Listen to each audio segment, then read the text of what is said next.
Hello, hello, ACP Pradyuman আমি ACP Pradyuman বলছি। Sir. হ্যাঁ বলুন।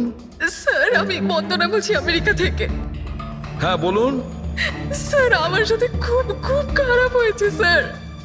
কি হয়েছে আপনার সঙ্গে? স্যার, আমার ফিয়ান্সে রাজ ইন্ডিয়া গেছিল নতুন একটা বাংলো কিনতে। স্যার, ওখানে মৌমাছির কামড়ে ওর মৃত্যু হয়ে যায়। কি? আচ্ছা তাহলে আমি আপনার জন্য কি করতে পারি বলুন?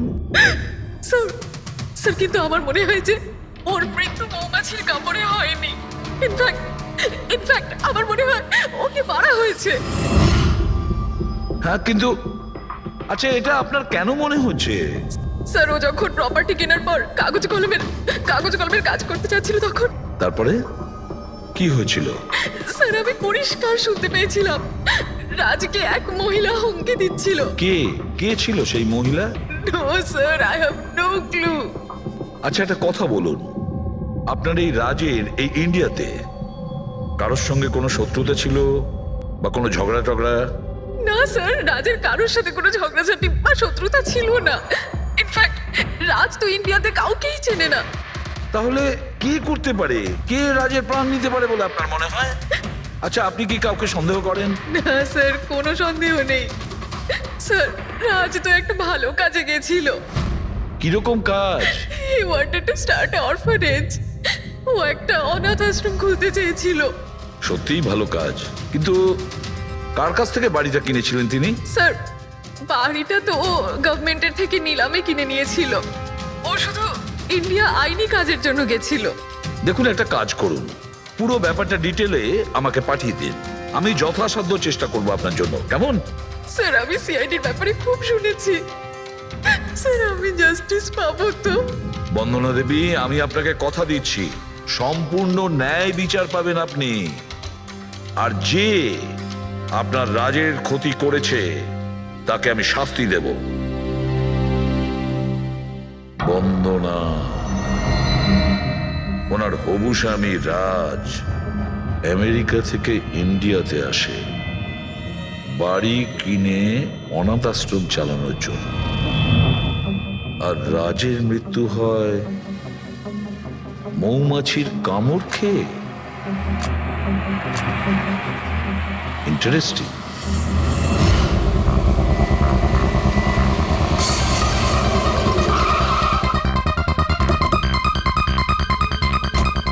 স্যার, এটা সেই বাংলো যেটা রাজ সরকারের থেকে নিলামে কিনেছিল।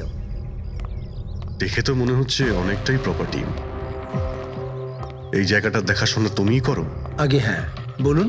বলবেন আপনি, আমরা শুধু শুনবো। মানে সিআইডি। সিআইডি? হঠাৎ কি হলো স্যার? রাজ রাকেশ নামের একটা লোক এখানে খুন হয়েছে। যা হয়েছে খুব খারাপ হয়েছে। এই বাংলোটা উনি সরকারের থেকে কিনেছিলেন।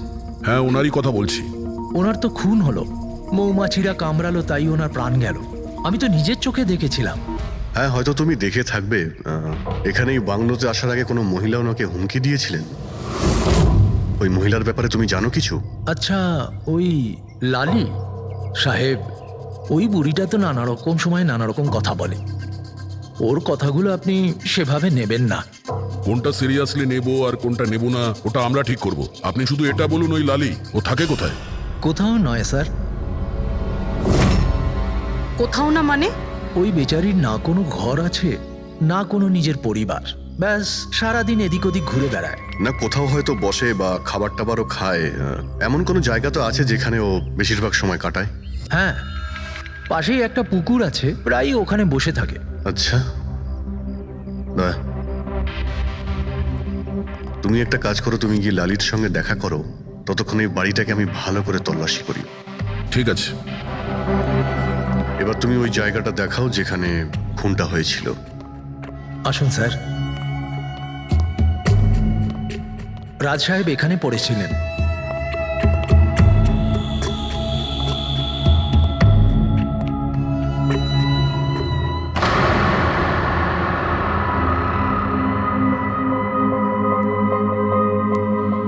প্রথমে মৌমাছিরা রাজ সাহেবকে মেরে ফেলে, আর তারপর ওরাও মরে যায়। এই মৌমাছিটাকে এখানে প্রায় আক্রমণ করে। না স্যার, এর আগে তো আমি একটাও মৌমাছি এখানে দেখিনি। জানি না রাজ সাহেবকে কামড়াতে কোথা থেকে এত মৌমাছি চলে এলো। রায় রঞ্জিতের বাড়ি থেকে আসছিস তোরা, তাই না? রায় রঞ্জিতের বাড়ি থেকে আসছিস তোরা, তাই না?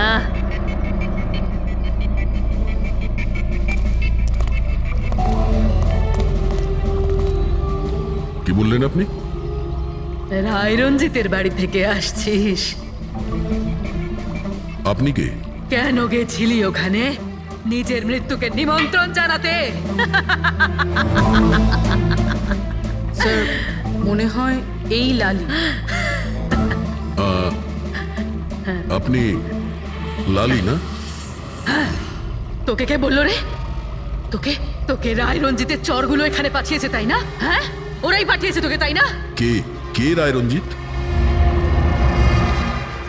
সাপ ছিল একটা, সাপ। ওই লোকটা আমার ঠাকুমাকে ঠকিয়েছিল। ওনাকে নিজের বাড়ি থেকে ধাক্কা মেরে বার করে দিয়েছিল। বের করে দে ওকে।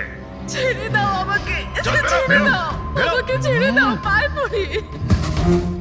লজ্জা হওয়া উচিত তোমার রঞ্জিত। তুমি নিজের বৌদিকে বাড়ি থেকে বের করে দিচ্ছ। নিজের দাদার কথা তো অন্তত একবার ভাবতে। আরে দাদার কথা আবার কি ভাববো? ও নিজেই তো আঙ্গুলের ছাপ দিয়ে এই বাড়িটা আমার নামে করে দিয়েছে। তুই ওকে মদ খাইয়ে বিশ্বাসঘাতকতা করে এই কাজটা করেছিস। এখন কিভাবে হয়েছে, কেন হয়েছে, এসব নিয়ে আলোচনা করে কি লাভ? শুধু ঠান্ডা মাথায় একটা জিনিস বুঝে নাও, এই বাড়িটা এখন আমার। আর তুই পথে বসেছিস। দে বের করে দেখে। এই চল চল বলছি।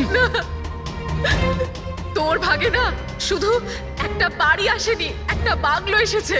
এমন একটা বাংলো যার প্রত্যেকটা কোণায় আমার অভিশাপ লেগে থাকবে। আমি তোকে অভিশাপ দিচ্ছি। শুধু তুই না, এই বাড়ির যেই মালিক হবে সে আর বেঁচে থাকবে না। মৃত্যুর খেলা হবে এখানে, মৃত্যুর খেলা। এতদিনে কতজন মরেছে? সেই সব লোক মরে গেছে যারা ওই বাড়িটা কিনতে চেয়েছে। তোরা কিন্তু এই বাড়িটা কিনতে চাস না, হ্যাঁ? তোদেরকে ভালো মানুষ মনে হচ্ছে, না হলে তোমার বউ বিধবা হয়ে যাবে।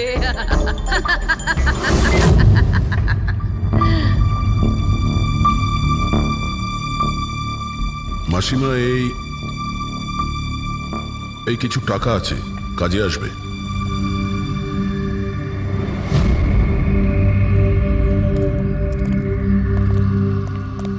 স্যার মনে হয় না রাজের মৃত্যুতে এর কোনো হাত আছে।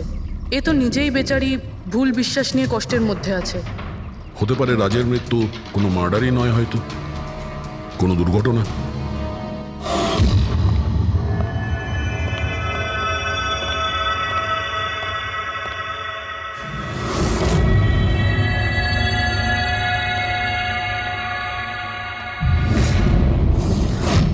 ঘরের দরজাটা খোলা কেন? এটা তো বন্ধ ছিল। তুমি দাঁড়াও 1 মিনিট। হয়তো রাজি খুলেছিল।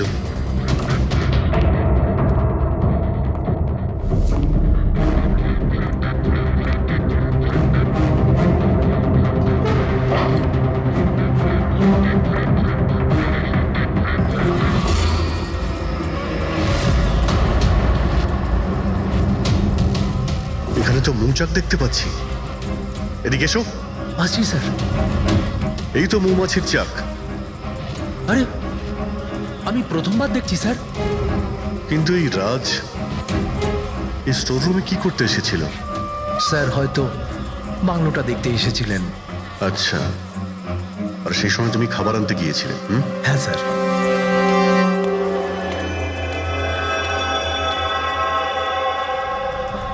আচ্ছা, ওকে। ও তো কমল স্যার, এখানকার মালিক। যখন মিস্টার রাজ মারা গিয়েছিলেন তখন ও ছিল এখানে? আগে হ্যাঁ স্যার। কমল, এদিকে এসো, সাহেব ডাকছেন। আগে স্যার, কমল যখন রাজ সাহেব মারা গিয়েছিলেন তখন তুমি এখানে কোনো অচেনা লোককে দেখেছিলে? কোনো অদ্ভুত ঘটনা ঘটেছিল? না স্যার। আচ্ছা, এই মৌচাক এখানে থাকাতে তোমার কোনো কাজ করতে অসুবিধা হয় না? মানে তোমায় কোনোদিন কামড়ায়নি এরা? না স্যার, মৌমাছি তো তখন কামড়াতো যদি এখানে কোনো চাক থাকতো। আমি তো এর আগে এই চাকটা এখানে দেখিনি কখনো স্যার। কি বলছো তুমি? হ্যাঁ স্যার, আমি আপনাকে বলেছিলাম না, এর আগে এই বাড়িতে আমি একটাও মৌমাছি দেখিনি। অদ্ভুত ব্যাপার। তাহলে এই মৌচাকটা এলো কোথা থেকে? আর মৌমাছিটা রাজকেই বা কেন কামড়ালো? এটা তো কোনো এক্সপার্টই বলতে পারবে। হ্যাঁ সালুখে, কি জানতে পারলে রাজের মৃত্যুর ব্যাপারে? কিভাবে মারা গেছে? বস, এর মৃত্যু মৌমাছির কারণে হয়েছে। আচ্ছা, তুমি কি শিওর রাজের মৃত্যু ঠিক মৌমাছির কামড়েই হয়েছে? হ্যাঁ বস, ডক্টর যে রিপোর্ট বানিয়েছে আমি সেটাও দেখে নিয়েছি। রাজকে খুব ভালোভাবে চেকও করে নিয়েছি। আমার সম্পূর্ণ বিশ্বাস যে রাজের মৃত্যু মৌমাছির কামড়ের জন্যই হয়েছে। স্যার, ছোটবেলায় আমাকেও মৌমাছি কামড়েছে, কিন্তু আমি তো বেঁচে আছি। হ্যাঁ ডক্টর সালুখে, পঙ্কজের উপর বিষের প্রভাব পড়েনি কেন? ফ্রেডি, পঙ্কজকে মৌমাছি কামড়েছে, কিন্তু অনেক মৌমাছি কামড়ায়নি। আসলে একটা দুটো মৌমাছি কামড়ালে ব্যাপারটা আলাদা, কিন্তু যদি একসঙ্গে অনেক মৌমাছি কামড়ায় তাহলে ইটস ইম্পসিবল। মৌমাছির কামড় খেয়ে? সালুখে বলছে যে রাজের মৃত্যু মৌমাছির হুল ফুটানোতে হয়েছে, মৌমাছির বিষে। আর রাজের হবু স্ত্রী বন্দনা বলছে রাজকে খুন করা হয়েছে।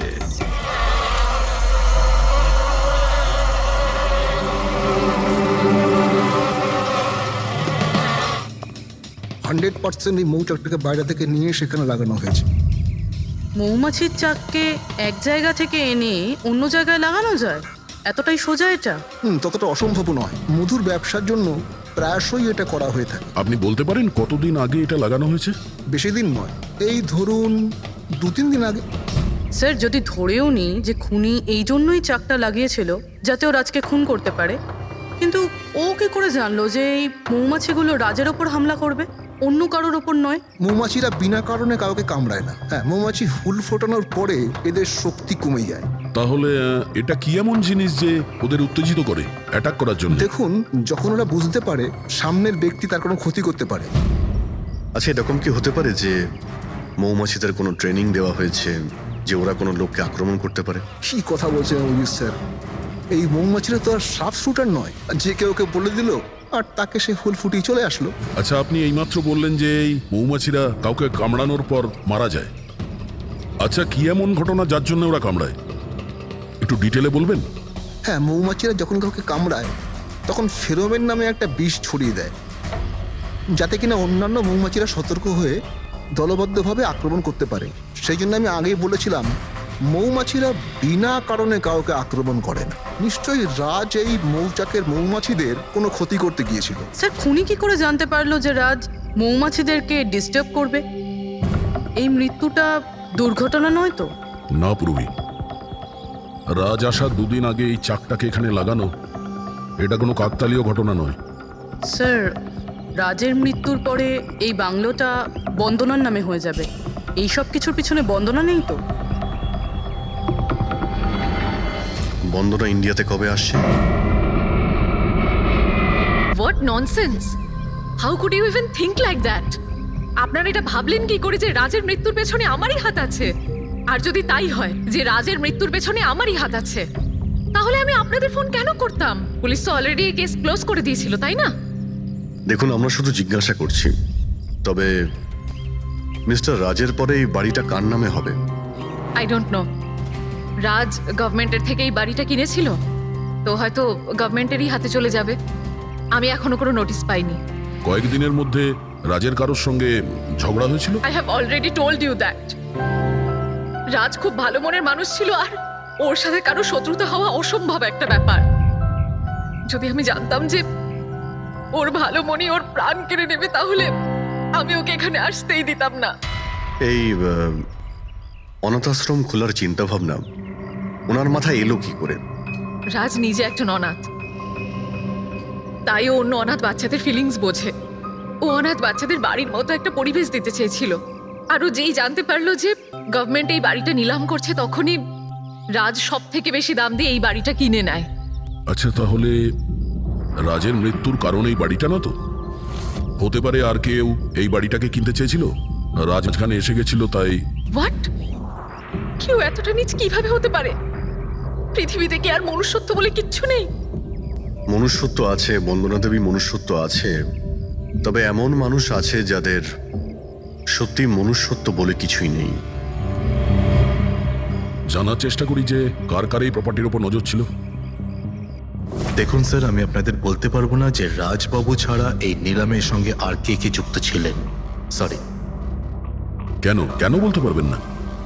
দেখুন, এটা সরকারি ইনফরমেশন, আমি এইভাবে যে কারোর সাথে এটা শেয়ার করতে পারি না। দেখুন, আমরাও তো সিআইডির হয়েই কাজ করছি।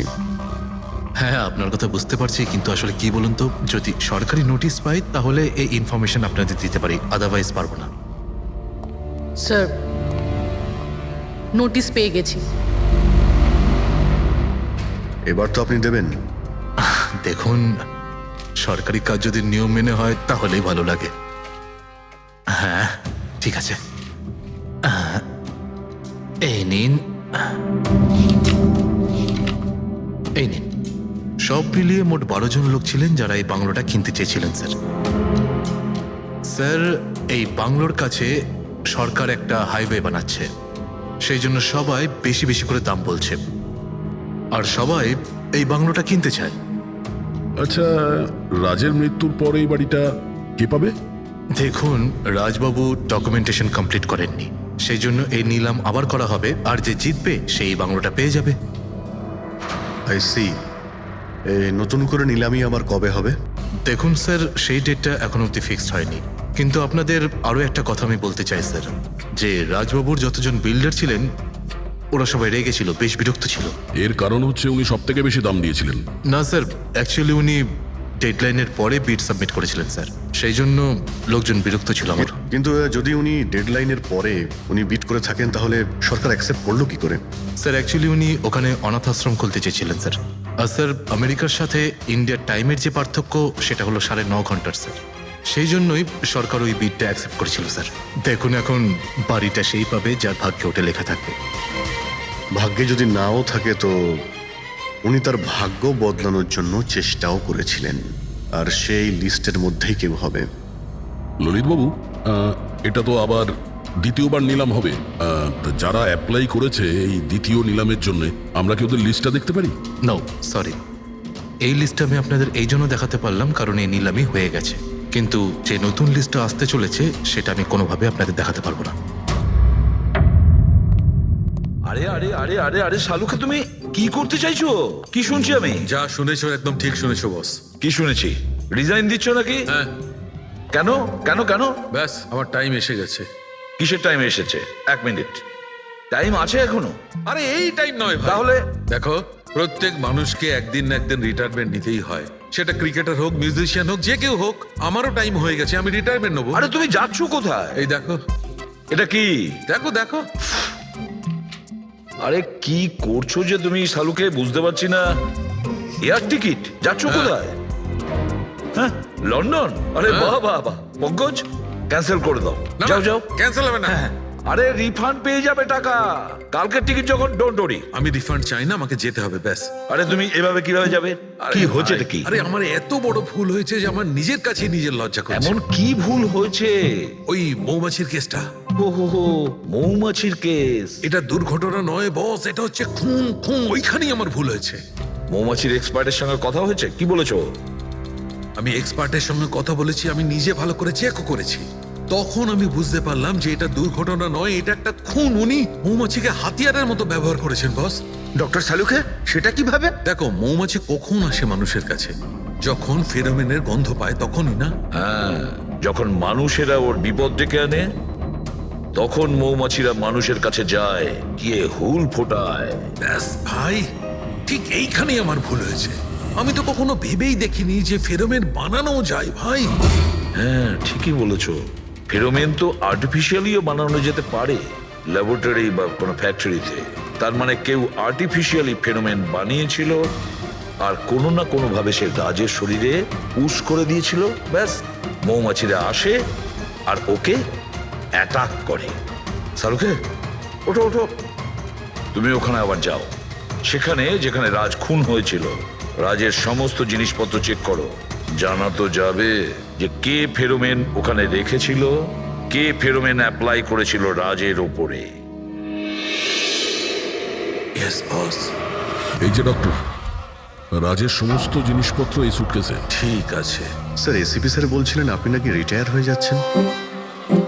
কবে আপনার লাস্ট ওয়ার্কিং ডে? তোমার লাস্ট ওয়ার্কিং ডে ঠিক একদিন পরে। মানে ইনি রিটায়ার হচ্ছেন না। আচ্ছা দয়া, একটা কাজ করো, আমি বাইরে যাচ্ছি আর তুমি এখান থেকে একটা একটা জিনিস বাইরের দিকে ফেলবে, তখন বোঝা যাবে যে কোন জিনিসটায় ফেরোমেন আছে। ঠিক আছে? ঠিক আছে ডক্টর। এটা একটু ধরবে, দেখে নাও কিছুক্ষণের জন্য। আপনি দেখতে পাবেন তো? দেখতে পাবো। বাইরে তো মৌমাছি, সেই জন্যই বলছিলাম। তুমি হচ্ছে অভিজিৎ, এ পুরবী, এ দয়া। আরে স্যার সব দেখতে পাচ্ছেন আপনি। এই যান হচ্ছে যান যান জিনিসপত্র। যান যান স্যার। স্যার সাবধানে যাবেন কিন্তু। হ্যাঁ দাও দয়া। এ নিন ডক্টর।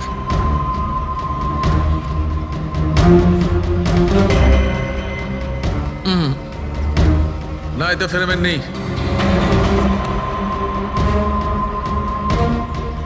আরে স্যার সাবধানে। আরে কিচ্ছু হবে না, যাতে ফেরোমেন থাকে তাতেই অ্যাটাক করে।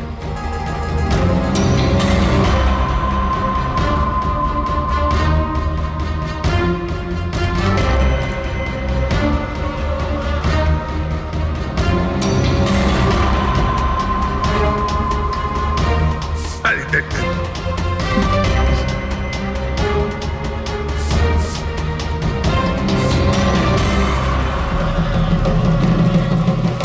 কাজ হয়েছে, কাজ হয়েছে।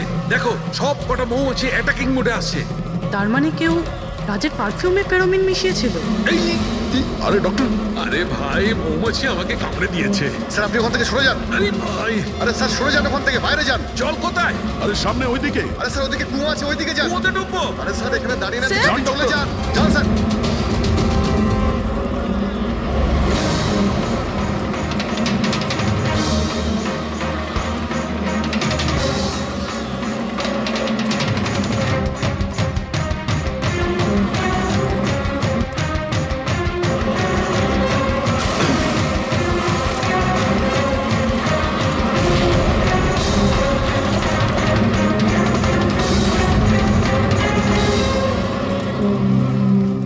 আপনি ঠিক আছেন ডক্টর? বাপ রে বাপ, এই মৌমাছিরা আপনাকে রিটায়ার হতে দেবে না স্যার।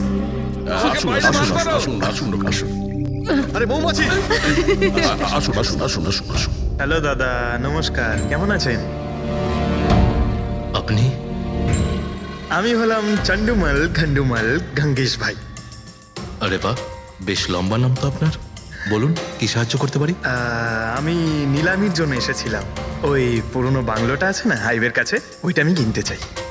আরে এভাবে কিনতে পারবেন না স্যার, ওটা নিলামি হবে, সেখানে যে জিতবে সেই কিনতে পারবে বাংলোটা। আরে বাবা, টাকা দেবো তো, আমি টাকা দেবো।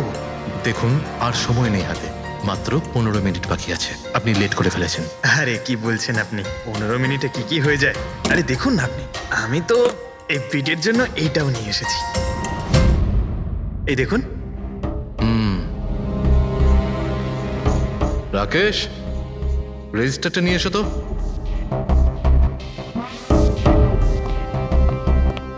স্যারকে দাও, এন্ট্রি করুন স্যার। Thank you.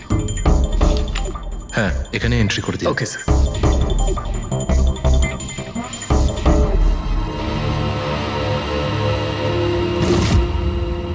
এখানে সাইন করে দিন শেষে গিয়ে। গুড, দিন আমাকে। আচ্ছা, ভেরি গুড, খুব ভালো হলো। আচ্ছা, ওই বাংলোর চাবি?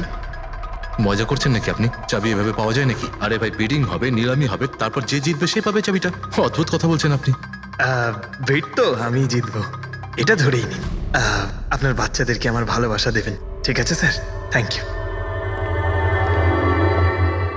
কে জানে কোত্থেকে এসব লোকজন আসে, অদ্ভুত।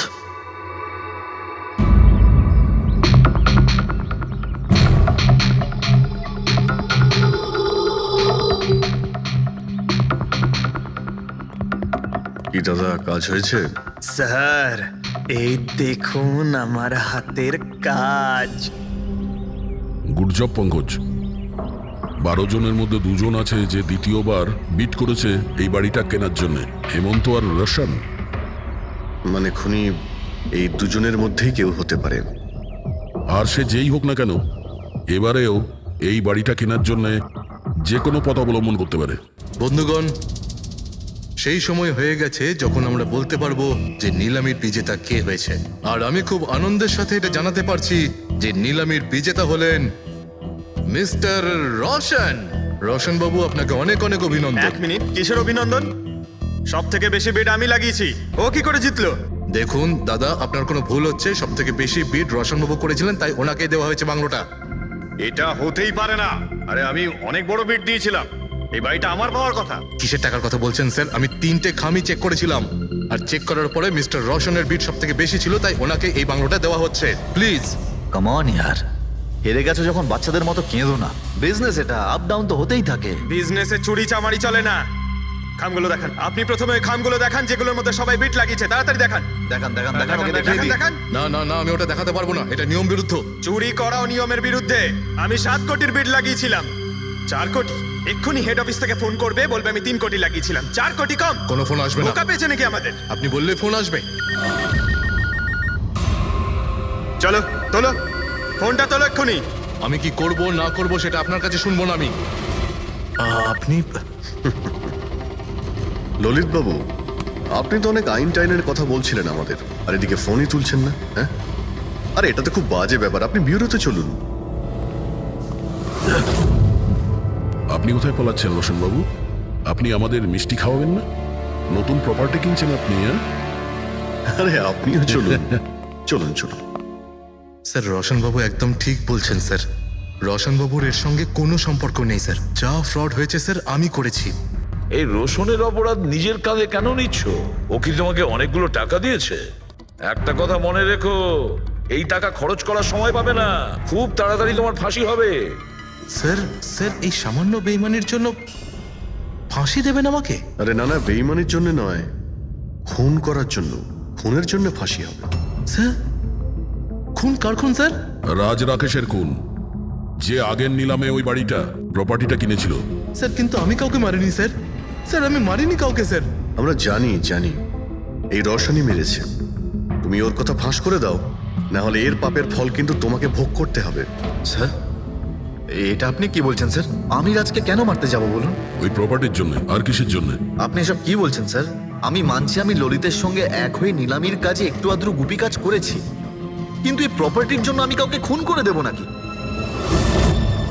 তার মানে তুমি বলতে চাইছো তুমি এই খুন করনি? না স্যার। আচ্ছা ঠিক আছে, রবি ওই পারফিউমটা নিয়ে এসো তো একটু।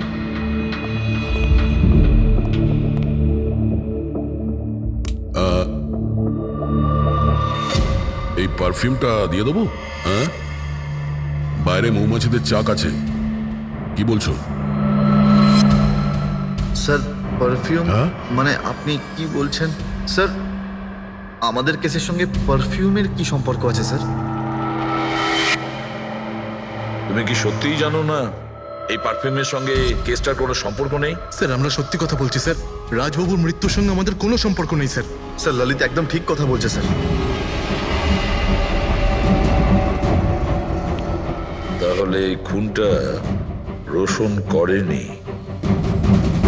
তাহলে বাকি থাকে ও, সেই একজন। এই কাগজ থেকে এটা প্রমাণিত হয় যে তুমি রঞ্জিত রায়ের নাতি। তোমার কাছে তো অনেক বড় কারণ ছিল এই বাড়িটাকে ফিরে পাওয়ার জন্য। কি দেখুন, রায় রঞ্জিতের নাতি হওয়ার সুবাদে এটা প্রমাণ হয় না যে এই খুনটা আমি করেছি।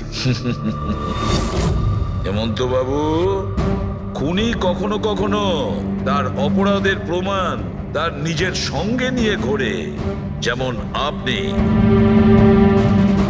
আমি বুঝলাম না ঠিক। আপনাকে বোঝাচ্ছি, এই দেখুন প্রমাণ। অদ্ভুত ব্যাপার ডক্টর সালুখে, আপনারা সেফটি স্যুট পরা সত্ত্বেও এইভাবে আপনাদের মৌমাছি কামড়াতে পারলো? হ্যাঁ, কখনো কখনো সেফটি স্যুট পরা সত্ত্বেও মৌমাছি কামড়াতে পারে। আর তার উপর মৌমাছির চাকটাকে যদি এদিক থেকে ওদিকে নিতে হয় তাহলে তো আরো বেশি অ্যাটাক হতে পারে। দেখুন, আসলে এই অনেক হয়েছে হেমন্ত। নিজেকে নির্দোষ প্রমাণ করার জন্য আর কোনো রাস্তা আছে তোমার? আগে না, আমি এসব কাজ করেছি। যখন রাজ বাংলোতে ঢুকলো তখন আমি ওখানেই ছিলাম, আর সুযোগ পেয়ে আমি বাংলায় ঢুকে পড়েছিলাম। আমি পারফিউমের বোতলের মধ্যে ফেরোমেন মিশিয়ে দিয়েছিলাম। তারপর রাজকে আওয়াজ দিয়ে ডিস্টার্ব করে আমি ওকে মৌচাকের কাছে নিয়ে যাই, আর তারপর যা কাজ মৌমাছি করেছে। আমি আমার পৈতৃক বাড়িটা ফেরত পেতে চেয়েছিলাম। বাহ বাহ বাহ, নিজের পৈতৃক ভিটে বাঁচাতে আপনি একজনকে খুন করে দিলেন। আইন আপনাকে কোনোদিন ক্ষমা করবে না। খুব কম হলেও আজীবন কারাবাস হবে আপনার। নিয়ে যাও একে পঙ্কজ। চলো।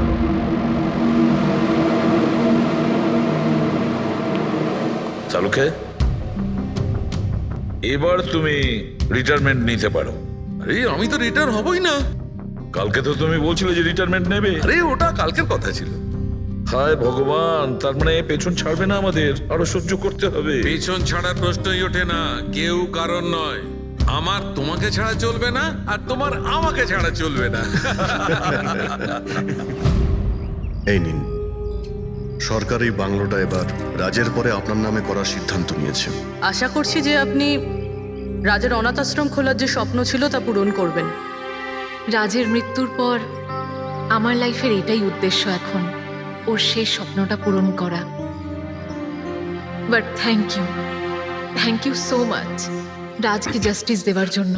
আমরা যা করেছি ওটা তো আমাদের ডিউটি ছিল। আপনার যদি আর কিছু সাহায্য লাগে তাহলে আমাদের নিশ্চয়ই জানাবেন। কখনো কখনো আসবেন অবশ্যই, আপনাদের থেকে বাচ্চারা ইন্সপিরেশন পাবে। আরে এতে আবার বলার কি আছে? হতে পারে ওই সমস্ত বাচ্চাদের মধ্যে হয়তো আমাদের কোনো সিআইডি অফিসার পেয়ে যাব।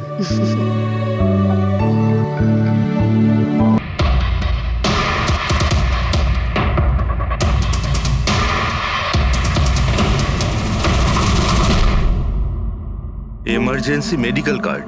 এনার আমন্ড আর শেলফিশে অ্যালার্জি আছে।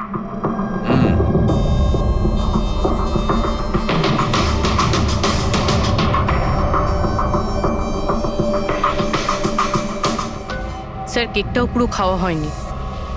এই দেখুন, মনে হচ্ছে কেক কাটার কিছুক্ষণের মধ্যেই এরা সবাই মারা গিয়েছেন।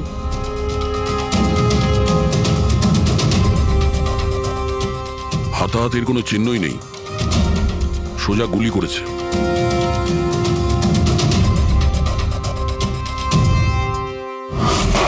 এইভাবেই গুলি চালিয়েছে।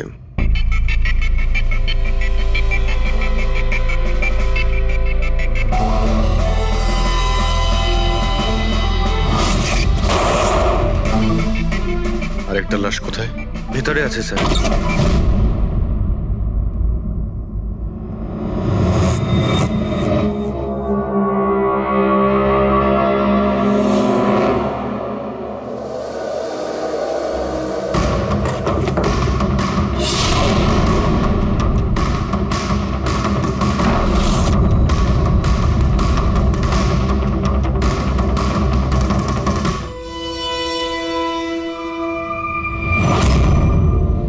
গান কেস,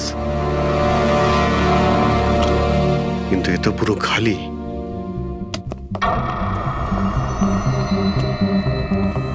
তবে স্যার, এই ঘটনা ঘটেছে কতক্ষণ হয়েছে? এই 4 জনের মৃত্যুই কালকে দুপুর 2টো থেকে 4টের মধ্যে হয়েছে। এরা কে কিছু জানতে পারলে? হ্যাঁ স্যার, উনি সুধীর বাবু, আর কে উইপস ইন্ডাস্ট্রির চেয়ারম্যান। ওর বড় ছেলে নীল, আর এ ওর ছোট ছেলে রিতেশ।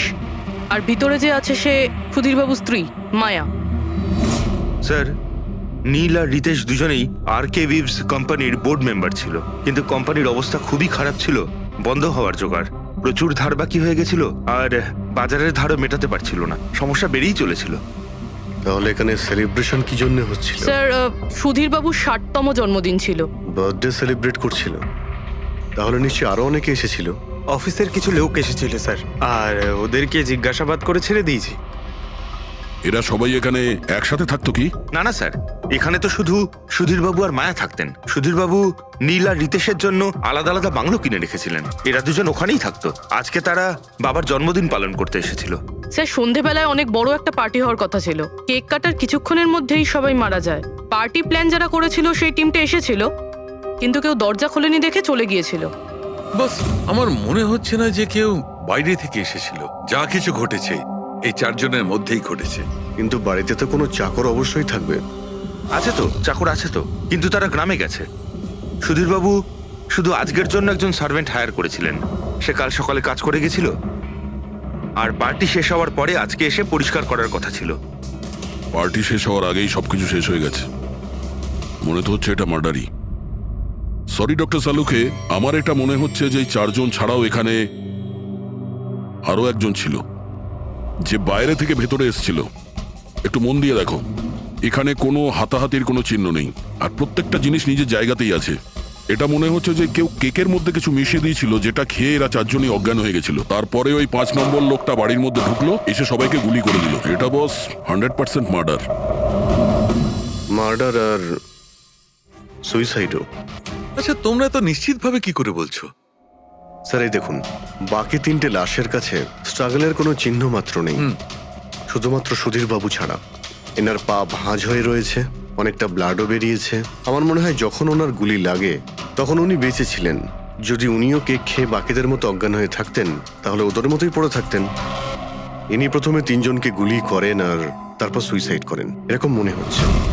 যদি এটাই হয়তো তাহলে যে বন্দুক দিয়ে গুলি করা হয়েছিল সেটা কোথায়? সেটা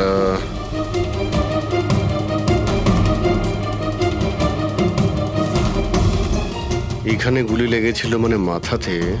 সুধীরবাবু যদি এইভাবে গুলি চালান তো এইভাবেই হয়তো পড়েছেন, আর তখনই হাত থেকে বন্দুকটা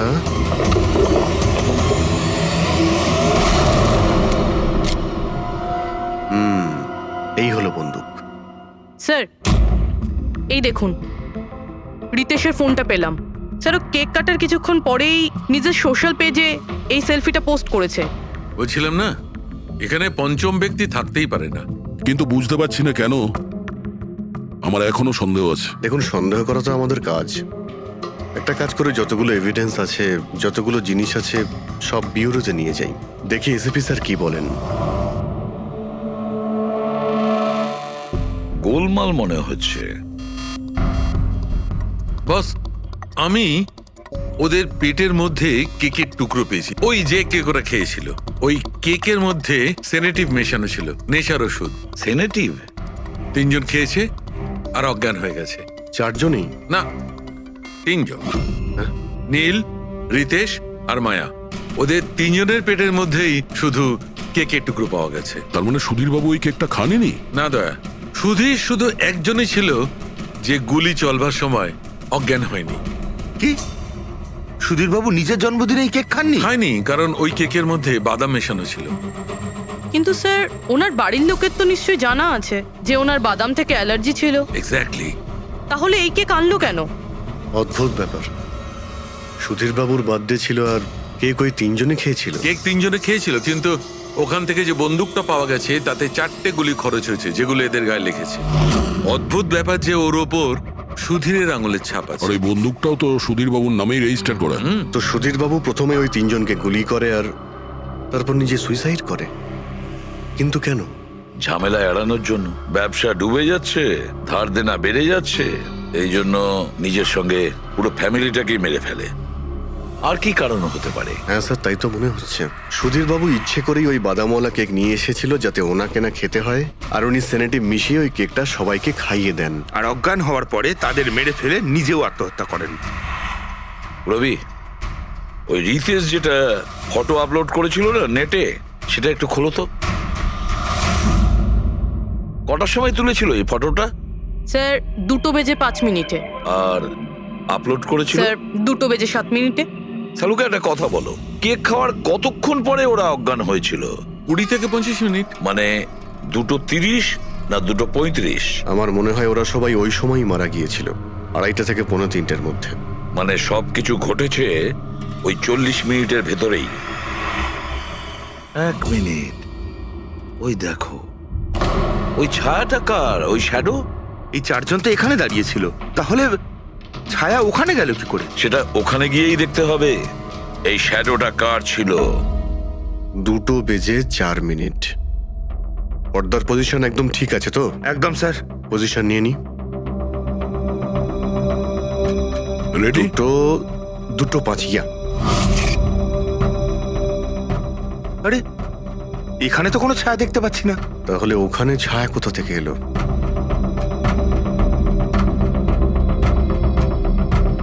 রোদটা এই দিক থেকেই আসছে। পুরবি, তুমি ওইখানটা গিয়ে দাঁড়াও তো।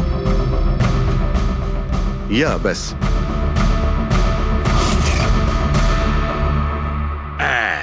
এইখানে ছায়াটা দেখা যাচ্ছে, ঠিক যেমনটা ওখানে ছিল, সেম টু সেম। আমি ঠিকই বলেছিলাম, এখানে কোনো 5 নম্বর লোক ছিল। আর সে ওখানেই দাঁড়িয়েছিল যেখানে আমি দাঁড়িয়েছিলাম। এই সেই লোকটাই হবে যে সুধীরবাবু আর তার পরিবারকে মেরেছে।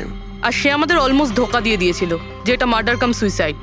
আর ওর ছায়াই ওকে ধোকা দিয়ে দিয়েছে। কিন্তু স্যার, আমরা এই ছায়ার মাধ্যমে খুনি অবধি পৌঁছবো কি করে? খুনির মেন টার্গেট ছিল সুধীরবাবু, আর সে ওই সময় ওখানেই দাঁড়িয়েছিল। নিশ্চয়ই চেনা জানাই কেউ হবে। কারেক্ট। খোঁজ নিয়ে দেখো সুধীরবাবু পার্টিতে কাদের কাদের ডেকেছিলেন।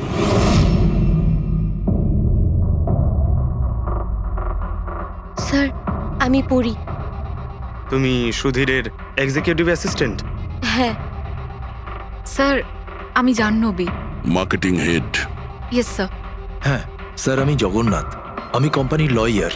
আর সুধীরবাবুর পার্সোনাল লয়ারও।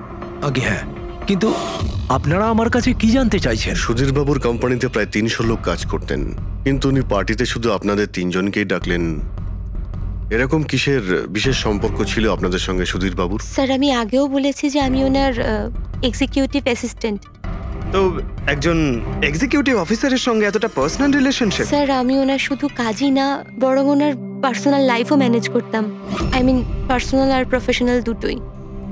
আর ওই দিনও আমি পার্টি ম্যানেজ করতে গেছিলাম, সেলিব্রেট করতে না। আর উকিলবাবু আপনি? স্যার, আমি আর সুধীর হলাম ছোটবেলাকার বন্ধু। ওর বার্থডে আর আমি যাব না, এটা কি করে হতে পারে? আর আপনি, আপনাকে কেন ইনভাইট করেছিল সুধীরবাবু পার্টিতে? স্যার, আমাকে সুধীর স্যার না, নীল ইনভাইট করেছিল। আমি আর নীল খুব ভালো বন্ধু ছিলাম। I see. তো আপনি ওনার পুরো শিডিউল ম্যানেজ করতেন। তো এই বার্থডে পার্টির দিন কেউ কি আসার কথা ছিল? কোনো মিটিং রেখেছিলেন আপনারা? স্যার, ওই দিন ব্যাংক হলিডে ছিল, তার জন্য কোনো মিটিং বা অ্যাপয়েন্টমেন্ট ছিল না। আর ওনার বার্থডে ছিল, তাই উনি পুরো দিন ওনার ফ্যামিলির সাথেই কাটাতে চাইতেন। দুপুর 2টো থেকে 3টের মধ্যে আপনারা কোথায় ছিলেন? স্যার, আমি তো আমার বাড়িতেই ছিলাম, ভি ব্লগ বানাচ্ছিলাম। V blog? Video blog.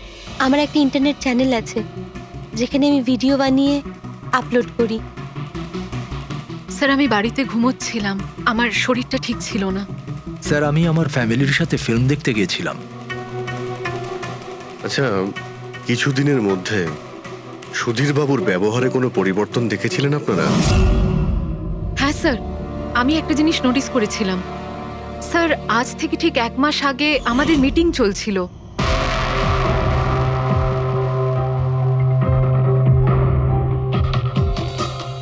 Sir, কি ব্যাপার, ভেতরে এসো। ঠিক আছে, তুমি যাও।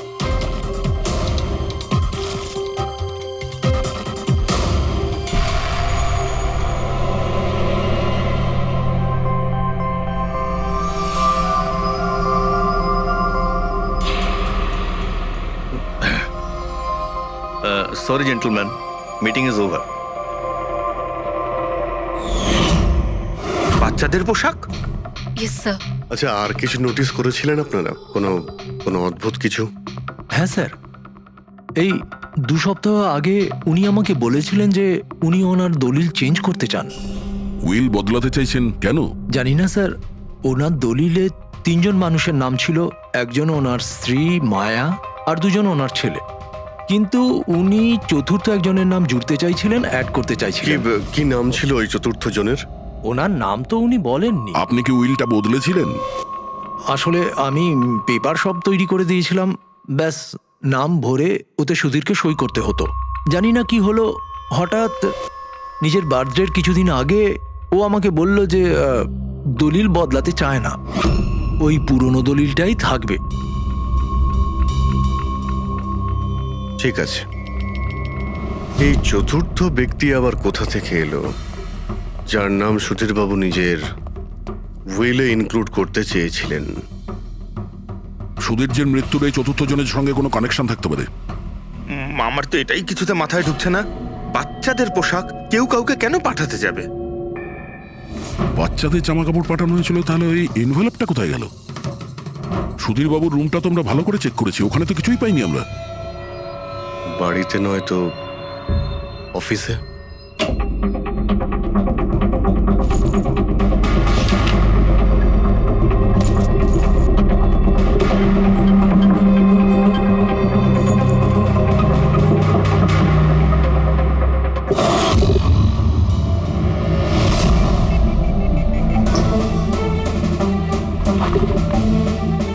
পেয়ে গেছি।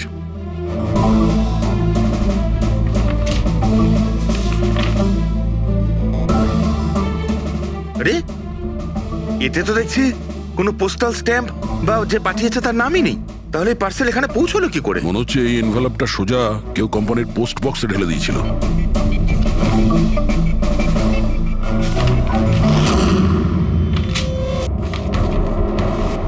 এই এনভেলপটা ডক্টর সালুকের কাছে পাঠিয়ে দিই, উনি হয়তো কিছু পেতে পারেন। ঠিক আছে। আচ্ছা, এই জাহ্নবী বলছিল যে এই পার্সেলটা দেখে মিস্টার সুধীর একদম চমকে গিয়েছিলেন। হতে পারে কোনো পুরনো স্মৃতি জেগে উঠেছিল। আর তারপর উনি কাউকে কলও করেছিলেন হয়তো। আগের মাসের কল ডিটেলস সুধীরবাবুরটা দেখি এই এনভেলপ পাওয়ার পরে সুধীরবাবু সবার আগে কাকে ফোন করেছিলেন? সুধীরের ফোন এসেছিল অনেক বছর বাদে। কি কথা হয়েছিল আপনাদের দুজনের? খুব রেগেছিল যে আমি ওকে কেন এনভেলপটা পাঠিয়েছিলাম, কিন্তু আমি তো ওকে এনভেলপ পাঠাইনি। কিন্তু কোনো কারণ তো ছিল যাতে সুধীরবাবু আপনাকে সন্দেহ করেন। হ্যাঁ নিশ্চয়ই, ওই এনভেলপে বাচ্চার জামা ছিল। ওর মনে হয়েছিল ওটা সেই জামাটাই যেটা আমি আর সুধীর আমাদের সন্তানের জন্য কিনেছিলাম। আমাদের বাচ্চার জন্য? আমার আর সুধীরের সন্তান। 30 বছর আগে আমি আরকে ওয়েবস কোম্পানিতে অ্যাকাউন্ট ডিপার্টমেন্টে কাজ করতাম। সুধীরের বাবা সেটার মালিক ছিল। ওখানেই সুধীর আর আমার সম্পর্ক হয়েছিল। আর কিছু বোঝার আগেই আমি বুঝতে পারি যে আমি সুধীরের সন্তানের মা হতে চলেছি। তো আপনাদের দুজনের বিয়ে হয়নি? না, হয়নি। সুধীর তো কথা দিয়েছিল, কিন্তু ওর প্যারেন্টস রাজি হয়নি, কারণ আমি ওদের স্টেটাসে ছিলাম না। ওনারা তো সুধীরের বিয়ে অনেক বড়লোক বাড়িতে আর সেম স্টেটাসে করতে চেয়েছিলেন। তারপরে ওর প্যারেন্টস আর ফ্যামিলি খুব চেষ্টা করেছিল ওকে, আমাকে, এমনকি আমার ফ্যামিলিকেও বোঝানোর জন্য যে আমি বাচ্চাটাকে নষ্ট করে দিই। আমিও ঠিক করেছিলাম যে যাই হয়ে যাক আমি আমার সন্তানকে জন্ম দেবই। 15ই মার্চ 1990 সালে আমার সন্তান এই পৃথিবীতে এসেছিল, কিন্তু সেই রাতেই ও মারা গিয়েছিল। যে বাচ্চাটাকে কোলে নিয়ে আদর করছিলাম, ছোট ছোট জামা কাপড় পরাচ্ছিলাম, কিচ্ছু করতে পারিনি আমি। আমি ভেবেছিলাম যে এরকম সময় তো সুধীর আমার পাশে থাকবে, আমাকে সাপোর্ট করবে, কিন্তু ও তো এর আগেই আমার সাথে কথা বলাটাও বন্ধ করে দিয়েছিল। আর ওই মাসেই ও মায়াকে বিয়েও করেছিল। তো সেই জন্যই আপনি আজ অব্দি বিয়ে করেননি আর এখানে একাই থাকেন? হ্যাঁ।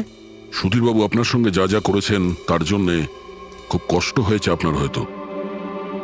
খুব ঘেন্না করতেন ওকে? আমার থেকে বেশি ঘেন্নাও কে আর কেই বা করতে পারে। উনি আপনাকে আপনার অধিকার দেয়নি, আপনি সম্পত্তিতে ভাগ চাইলেন, আর যখন সম্পত্তি উনি আপনাকে দিলেন না তখন আপনি রেগে গেলেন আর মেরে দিলেন ওকে। আমি ওকে মারিনি, আর আমি ওকে কেন মারবো? আমি তো চেয়েছিলাম যে ও বেঁচে থাকুক আর সারা জীবন কষ্ট পাক। যেদিন সুধীরবাবু মারা যান সেদিন দুপুরবেলা আপনি কোথায় ছিলেন? আমি বাড়িতেই ছিলাম। আপনার কাছে কোনো উইটনেস বা প্রমাণ আছে? কোনো প্রমাণ নেই।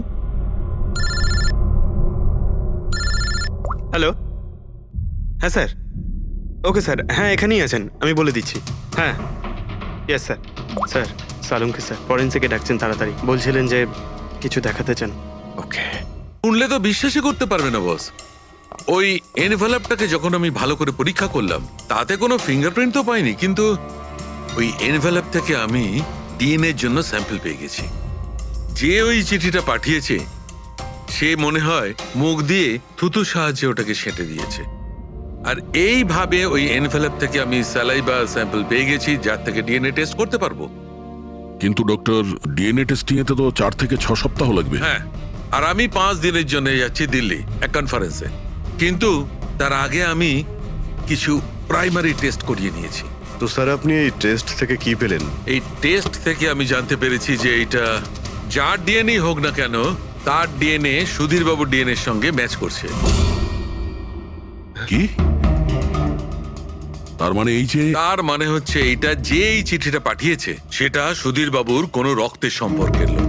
তার মানে সুধীরেরই নিজের কেউ সুধীরকে ব্ল্যাকমেল করছে, কিন্তু কে কে হতে পারে? স্যার, অদিতির পেটে যে বাচ্চাটা ছিল সেটা তো মরা অবস্থায় জন্মেছিল। হ্যাঁ, আর রইল বাকি সুধীর বাবুর 2 ছেলে নীল আর রিতেশ।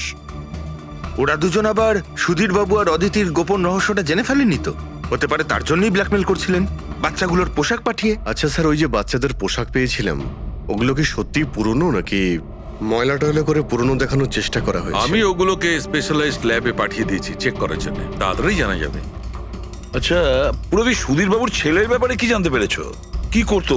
স্যার 1 বছর আগে সুধীর বাবু নিজের কোম্পানিতে নিজের ছেলেদেরকেই বোর্ড মেম্বার বানিয়েছিলেন, আর তারপর থেকেই কোম্পানি লসে যেতে শুরু করলো। ওরা কোম্পানির টাকা নিয়ে নিজেরাই নয়ছয় করতো, দামি দামি গাড়ি, প্রচুর শখ মেটাতো, সবকিছু করতো শুধু কাজ বাদ দিয়ে। কিন্তু স্যার সুধীরবাবু তার ছেলেদের খুব ভালোবাসতেন, দুজনের জন্য আলাদা আলাদা বাংলো। আচ্ছা, এটা নয় তো যে ওদের দুজনের মধ্যেই কেউ ওই এনভেলপটা লেটার বক্সে ফেলেছিল? কিন্তু একটা কথা কিছুতেই মাথায় ঢুকছে না, এই ব্ল্যাকমেলিং কেন? আরে ভাই, টাকার জন্য। কোম্পানি ডুবে যাচ্ছিল। কারেক্ট। কোম্পানি কাঙাল হওয়ার আগে যা কিছু গুছিয়ে নিতে পারো গুছিয়ে নাও। যদি সুধীর বাবুর 2 ছেলে তাদের বাবাকে টাকার জন্য ব্ল্যাকমেল করে থাকে, তাহলে নিশ্চয়ই ওনার ব্যাংকের অ্যাকাউন্টে নিশ্চয়ই টাকা এসে থাকবে, খুব বড় রকমের ফিগার। একটা কাজ করো, এই দুজনের পার্সোনাল অ্যাকাউন্ট, কোম্পানি অ্যাকাউন্ট সব চেক করো, দেখো কোনো বড় অ্যামাউন্ট এসেছিল কিনা। স্যার, স্যার কিছু পেয়েছি স্যার। আরকে ভিপস ইন্ডাস্ট্রি থেকে কোটি টাকা ট্রান্সফার হয়েছে স্যার। কার অ্যাকাউন্টে ট্রান্সফার হয়েছে? 1 মিনিট দেখছি। এগুলো রিতেশ আর নীলের অ্যাকাউন্টই হবে? না স্যার, প্রাইভেট অ্যাকাউন্ট, রেচেলের নামে। কোন টাকা? আপনারা কি নিয়ে কথা বলছেন? আমি কিচ্ছু জানি না। কোন টাকা? সেই টাকাটা যেটা আরকে ভিপস এর অ্যাকাউন্ট থেকে তোমার অ্যাকাউন্টে ট্রান্সফার হয়েছে। এবার কিছু মনে পড়েছে? ওটা তো আমার স্যালারি, আমি ওখানে কাজ করতাম। স্যালারি? 11 কোটি স্যালারি? হ্যাঁ, তাও আবার 2 সপ্তাহের। ওই হিসাবে তো তোমার মান্থলি স্যালারি 22 কোটি টাকা হবে। কি কাজ কি করো তুমি? ব্ল্যাকমেলিং এর কাজ।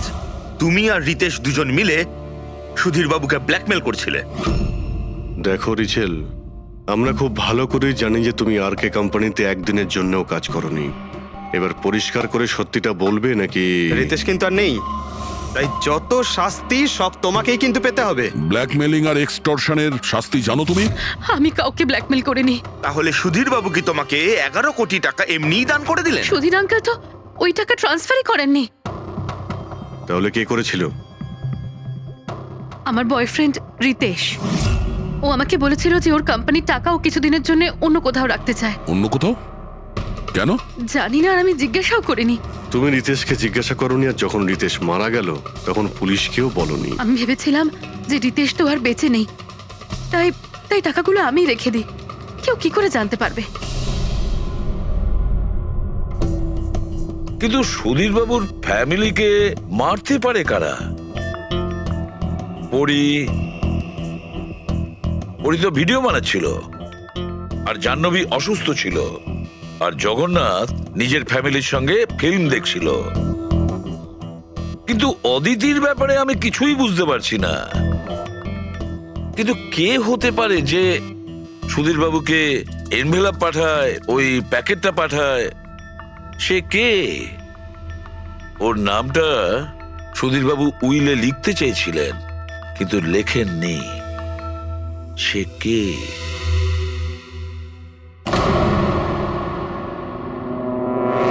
প্রেমের দ্বিতীয় কেকটা কোথা থেকে আসলো? হ্যাঁ স্যার, এখানে দুটো কেক। সেটাই তো, যখন বার্থডে ছিল সুধীর বাবু তার নিজের ফ্যামিলির সঙ্গে, ছোট কেকটা কেন কাটতে যাবে যেখানে এত বড় কেকটা রয়েছে এর সামনে? স্যার যাতে ও রাতে পার্টিতে বড় কেক খেতে পারে। আরে ভাই, সুধীরবাবু কি 18 বছরের বাচ্চা ছিল নাকি যে নিজের বার্থডেতে দুটো কেকের অর্ডার দেবে? স্যার হতে পারে এই কেকটা ওনাকে কেউ গিফট করেছে, এই কিন্তু বাদামওয়ালা সেটা কেক। তো বক্সে নিয়ে আসবে, আর তার উপরে কেক শপের নামটাও লেখা থাকবে। না স্যার, ওখানে তো আমরা কোনো বক্স পাইনি। ছিল না? হতে পারে কেউ এই কেকটা বাড়িতে বানিয়েছে, সেই জন্যই আমরা ওখানে বক্স পাইনি। কিন্তু এই আমন্ড দেওয়া কেক পাঠালোটাকে? স্যার, হ্যাঁ, স্যার আমি জাহ্নবীর সোশ্যাল প্রোফাইল চেক করছিলাম। স্যার এখানে ওর অনেক অনেক ছবি আছে যেখানে ও কেক আর পেস্ট্রি বেক করছিল। বেকিং ও খুব পছন্দ করে। হ্যাঁ, আমি বেকিং পছন্দ করি, তাতে কি? তো কিছু না, তুমি বাদামওয়ালা কেক বানিয়েছিলে না সুধীরবাবুর জন্য? আমি যখন জানি যে ওনার বাদামে অ্যালার্জি, তাহলে আমি ওনার জন্য বাদাম কেক কেন বানাবো? কারণ তুমি চাইছিলে যে উনি কেকটা না খান, যদি খেতে অজ্ঞান হয়ে যেত না। আর তুমি চাইতে যখন তুমি ওকে মারবে তখন যেন ওর জ্ঞান থাকে, কষ্ট পায় তোমার সামনে, প্রাণ ভিক্ষা করে, তাই না? আরে আমি সুধীর আঙ্কেলকে কেন মারবো? তুমি কেকের মধ্যে সেনেটিভ মেশাওনি রিতেশ, নীল আর মায়াকে মারার জন্য? আপনারা এইসব কি বলছেন বলুন তো? ব্যাস ব্যাস, অনেক হয়েছে।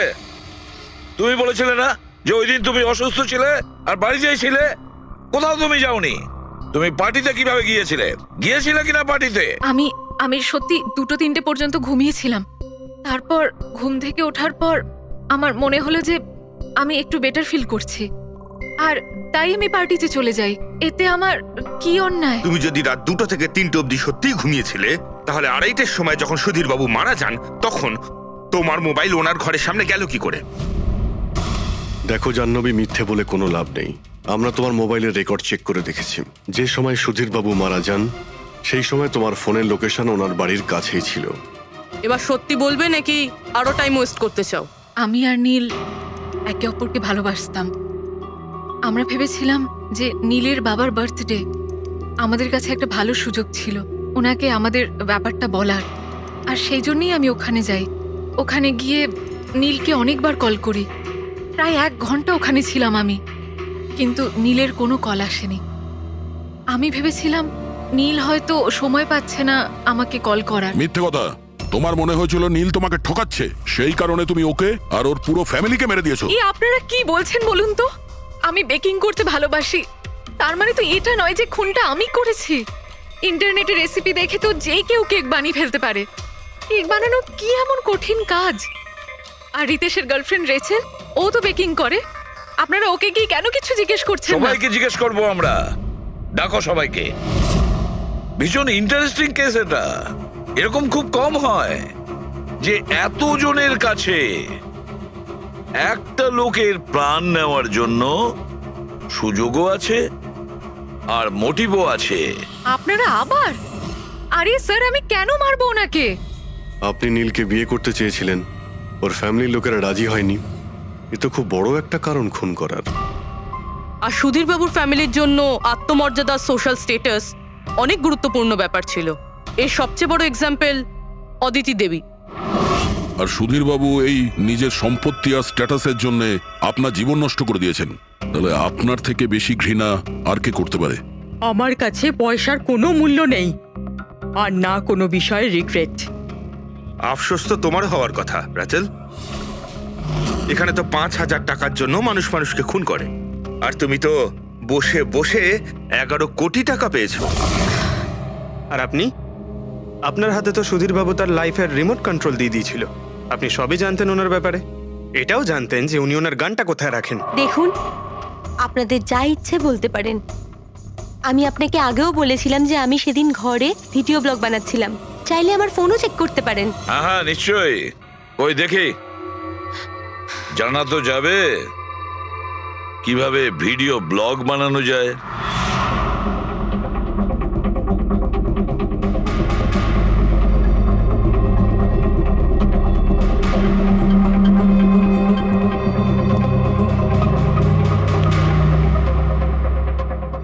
স্যার, এখন আপনি বিশ্বাস করেছেন তো যে সেদিন আমি নিজের ঘরে DIY ভিডিও বানাচ্ছিলাম? DIY তার মানে?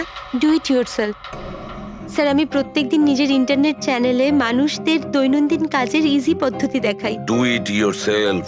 স্যার, হ্যাঁ, নিউজ পেপারটা দেখুন। ডেটটা ওই একই। হ্যাঁ, সেটাই তো আছে। মানে ভিডিও ওই দিনই শুট করা হয়েছিল? স্যার, হ্যাঁ পুরবি, স্যার আমি মেমোরি কার্ডের ডেট আর টাইম চেক করেছি।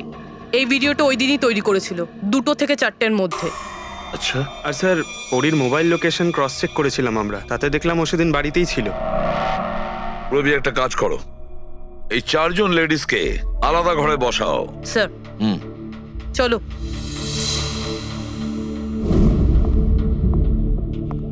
স্যার, কি ভাবছেন আপনি? সমস্ত প্রমাণ তো ওর পক্ষেই দেখছি। এই কেসটা তো আমি অন্ধকারে ডুবে যেতে দেখছি। ঠিক একটা কথা তো পরিষ্কার, যখন অন্ধকার হয় তখন কোনো ছায়া পড়ে না, কিন্তু আমার মনে হয় এই পুরো কেসটাই ছায়ারই খেলা। সানডাইল জানো তো? সানডাইল এই জিনিসটা আসলে সূর্যের আলো কোন দিকে যায় সেই অনুযায়ী টাইমটা দেখায়। হ্যাঁ, সানডাইল এমন একটা জিনিস যেটা থেকে আমরা আকাশের সূর্যের পজিশনটা বুঝতে পারি, যেটা থেকে আমরা সময়টা আন্দাজ করতে পারি। এবার দেখো, আমাদের পৃথিবী ঘুরতে থাকে আর সেই জন্য সূর্যের অ্যাঙ্গেলটাও বদলে যায়, যেটার কারণে সানডাইলে ছায়ার পজিশনটা বদলাতে থাকে। এটা তো মাথায় ঢুকে গেছে স্যার, কিন্তু এটার এই কেসটার সাথে কি সম্পর্ক বলুন এর তো? সঙ্গে সম্পর্ক আছে ফেডরিক। পরি, এই পুরো প্রমাণগুলোই আমরা পরীর কাছ থেকে কালেক্ট করেছি।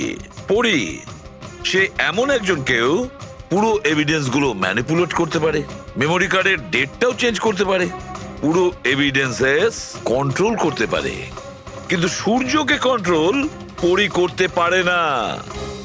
ভুলে যেও না যে সূর্য কোনো সময়ই ভুল সময় সে দেয় না।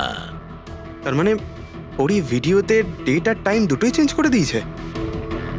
হয়তো চেঞ্জ করেছে বা করেনি, কিন্তু এখন আমরা এই ছায়াকে প্রশ্ন করব যে পরি সত্যি বলেছে না মিথ্যে বলেছে।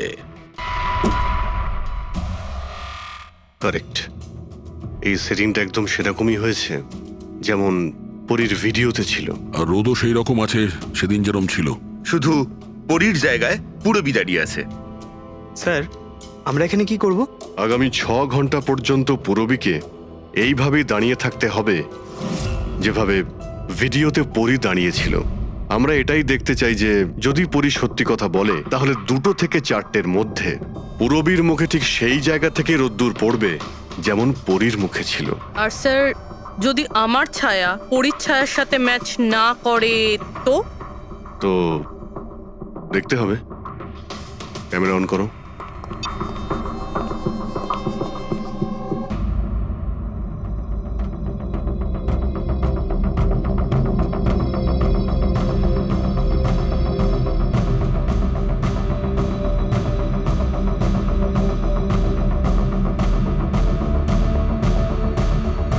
চলো, গুড। ওকে পুরবী, রিল্যাক্স। আচ্ছা, কি আছে এই ভিডিওতে? আরে দেখতে দাও ভাই।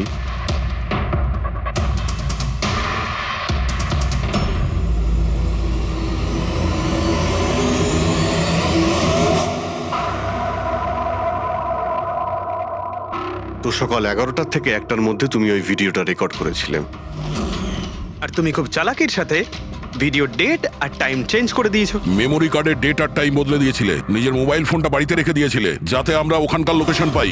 তুমি কি মনে করেছিলে এসব করার ফলে আমরা বোকা হয়ে যাব? হ্যাঁ, না তুমি আমাদেরকে বোকা বানাতে পারলে, না আকাশে ওঠা সূর্যকে। তোমার ভিডিওতে রোডের ডিরেকশন দেখে স্পষ্টই বোঝা যাচ্ছে ওই ভিডিওটা 11টা থেকে 1টার মধ্যে শুট করা হয়েছে। চেষ্টাটা ভালোই করেছিলেন, কিন্তু রিসার্চ ওয়ার্কটা একটু দরকার ছিল। পরি, তোমার ব্যাপারে আমরা সব কিছু জেনে গেছি। পড়ি, আমাদের হয়তো ম্যাক্সিমাম 4 সপ্তাহ সময় লাগবে তোমার ডিএনএ টেস্ট করে এটা প্রমাণ করতে যে তুমি সুধীর বাবুর মেয়ে, কিন্তু তাতে সত্যিটা বদলে যাবে না।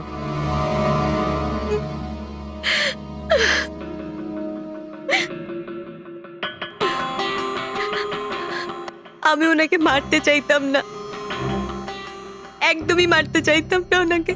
আমি তো শুধু এইটুকু চাইতাম যে উনি আমাকে স্বীকার করুক। ছোট থেকে এখনো অবধি আমি অনাথ আশ্রমে বড় হয়েছি, তার জন্য একটা ফ্যামিলি চাইতাম আমি। তুমি সুধীর বাবুর ব্যাপারে জানতে পারলে কিভাবে? ওই আমার ছোটবেলার জামা কাপড়ের জন্য। ওই জামা কাপড়ে হসপিটালের কার্ড ছিল, উনি ওটা বের করতে ভুলে গেছিলেন। ওই কার্ডে বাবার নাম্বারও ছিল। তারপর আমি বাবাকে অনেক খুঁজলাম, তখন শেষ পর্যন্ত ওনার কোম্পানির কথা জানতে পারলাম। কিন্তু তুমি ওনার কোম্পানি কেন জয়েন করলে? তুমি চাইলে সুধীরবাবুকে অন্য জায়গাতেও কথাটা বলতে পারতে যে তুমি ওনার মেয়ে। কিন্তু আগে আমি ওনার সাথে দেখা করতে চাইতাম, চিনতে চাইতাম ওনাকে। তারপর আস্তে আস্তে জানতে পারলাম যে উনি খারাপ মানুষ নন, মনের দিক থেকে খুবই বড়। তখন আমি ভাবলাম যে হয়তো ওই সময় ওনার অবস্থা খুব খারাপ ছিল, তাই অনাথ আশ্রমে দিয়েছিল আমাকে। কিন্তু এখন তো ওনার খুব ভালো অবস্থা, এখন তো উনি আমায় আপন করতে পারতেন। তাহলে ওনার সঙ্গে দেখা হতে না হতে প্রপার্টিতে ভাগ কেন চাইলে? কারণ আমি জানতে চাইতাম যে ওনার কাছে ইম্পর্টেন্ট কি, টাকা না আমি। তার জন্যই সুধীরবাবু ওনার উইল চেঞ্জ করতে চাইছিলেন। হ্যাঁ, আর এটা শুনে আমি খুব খুশি হয়ে গেছিলাম। কিন্তু সুধীর বাবু তার সিদ্ধান্ত বদলে ফেলেছিলেন, যেটা তুমি সহ্য করতে পারোনি। স্যার, ও সব ওনার ওয়াইফ আর ওনার মেয়ের জন্য হয়েছিল। ওরা এটা সহ্যই করতে পারছিল না যে বাবা আমার নাম উইলে অ্যাড করছিল।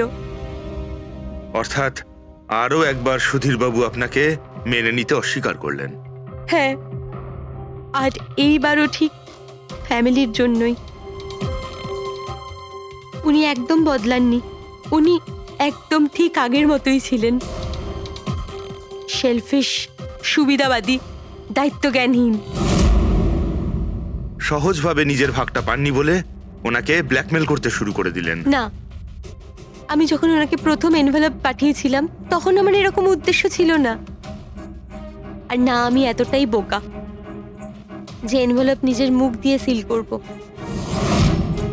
আমি তো এটাই ভাবতাম যে অ্যাটলিস্ট উনি আমাকে নিজের ফ্যামিলিতে ইনক্লুড করুক, আমার নিজেরও একটা ফ্যামিলি হোক। আর তার জন্যই আমি বাবার জন্মদিনের দিন নেশাযুক্ত ওষুধ দিয়ে বাদামের কেক নিয়ে ওনার বাড়িতে গেছিলাম। Happy birthday to you.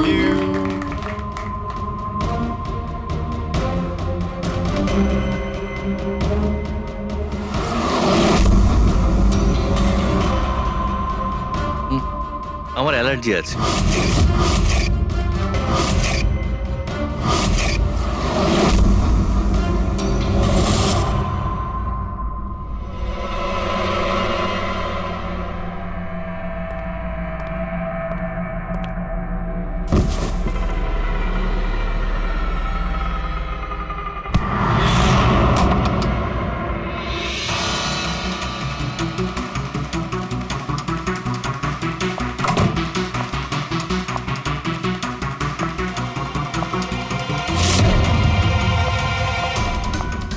বাবা,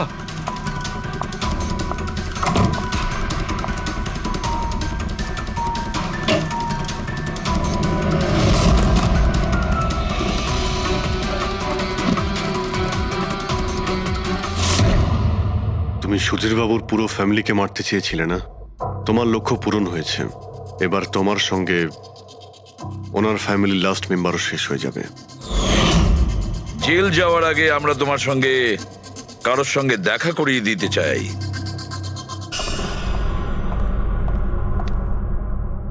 ইনি অদিতি দেবী, তোমার মা। মা? আপনাকে মিথ্যে বলা হয়েছিল যে আপনার সন্তান মৃত জন্ম নিয়েছিল।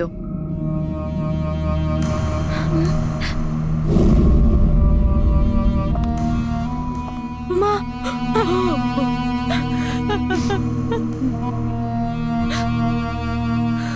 ওর এই সুধীর বাবু আর তার ফ্যামিলিকে শেষ করে দিয়েছে। আমরা দুঃখিত, আপনারা দুজন আবার বিচ্ছিন্ন হয়ে যাচ্ছেন।